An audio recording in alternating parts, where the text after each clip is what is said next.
all the way around the circle. Neighbor, were you looking out for what was going on in the neighborhood? The story of the involvement of the whole community, that is something that must change, that we are all implicated.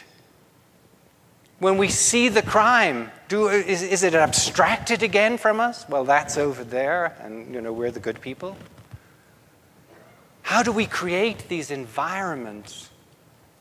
And finally, grandmother comes to the two young men and she says, well, what did I ever do to hurt you? Did I offend you some way? Did I do something wrong?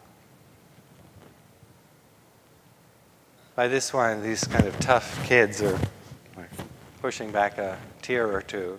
She says, okay, well, here's what you have to do. You're going to have 8 weekends at my house. And I've really always wanted a little extra cabinet over at the side. So you're going to add that in too. Restore.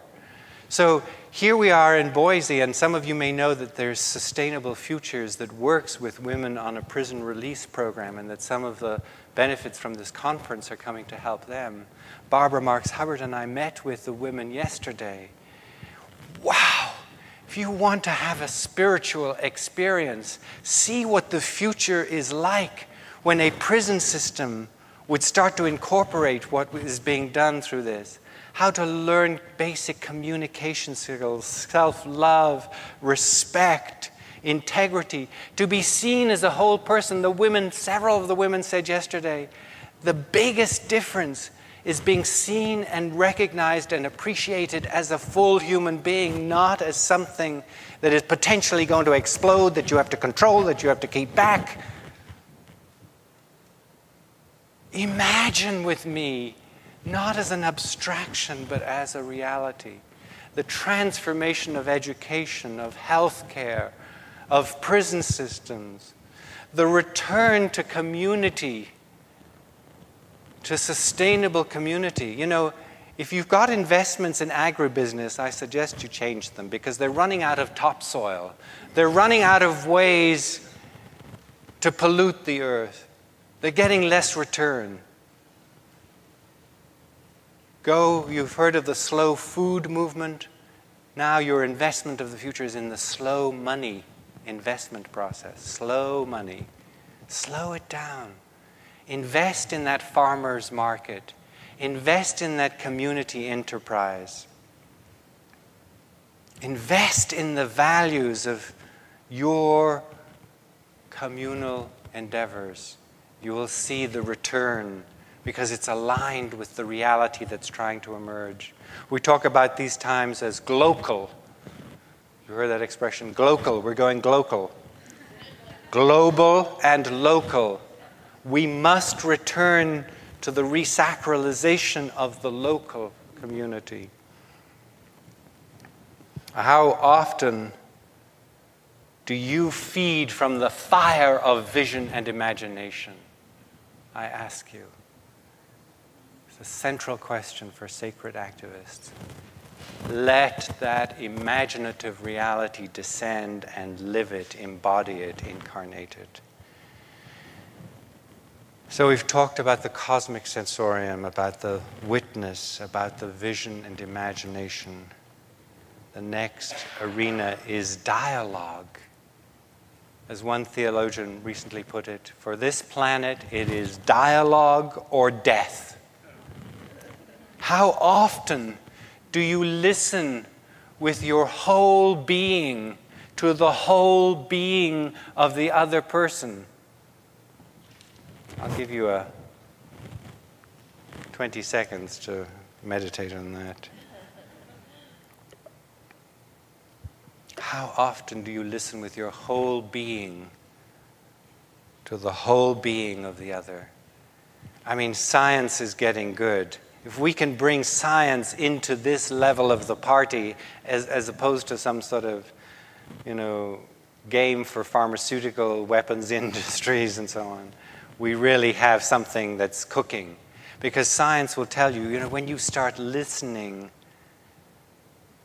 the most fruitful stuff goes on. We talked about the primary resonances of the planet itself and how we, when we're listening, are at the same frequency. When you are listening to the other, with that whole body listening, you start to create a waveform that, if they are agitated, brings them into greater relief. In an experiment in research that was done between Israelis and Palestinians, we talked about in prison the amygdala. The amygdala is like the alarm, right? It says, danger, danger. People are coming out of prison with post-traumatic stress, with an amygdala that won't shut off. That's the reverse of what should be happening, right? But obviously in a dialogue where there's conflict, you're going to have adrenaline going, cortisol running through the system, heart not in a coherent state, amygdala charged, and listening starts to bring the amygdala of the other into some level of repose. The circuitry of listening is so powerful. How deep are you listening? This image I have, I don't know what the language system to use it, is that there is this crud that we are encased in. It's a mechanistic crud. It's distraction.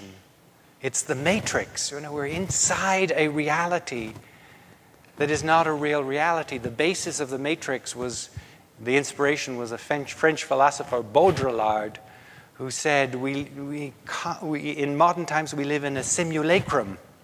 A simulacrum is exactly that quote from Whitehead. It's an abstraction. It's, when you have a symbol, the symbol refers to something in reality, right? What happens if you take away the reality and you just keep the symbol?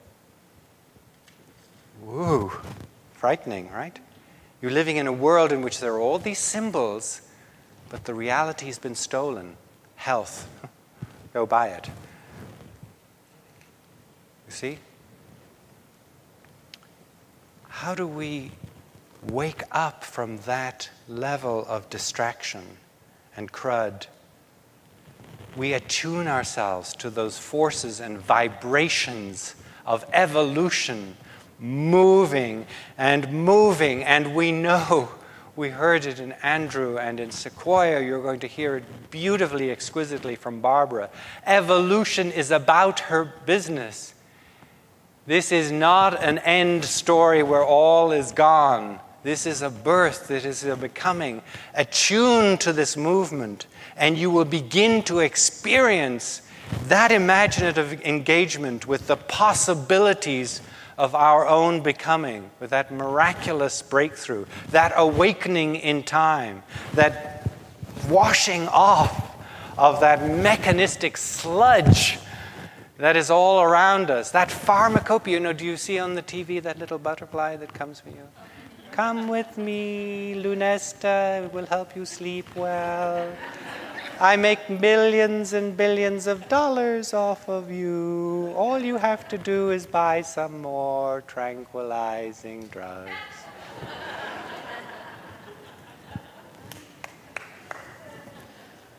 How often do you create a space for dialogue?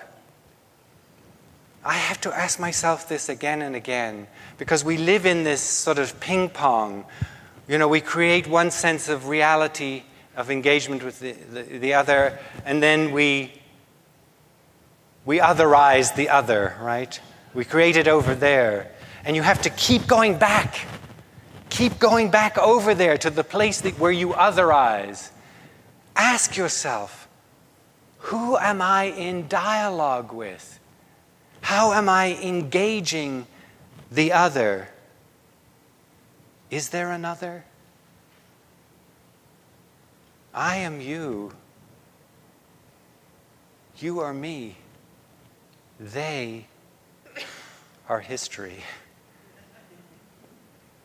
That in this transformation of consciousness, the lesser being, there is no lesser being on the face of the earth, is there?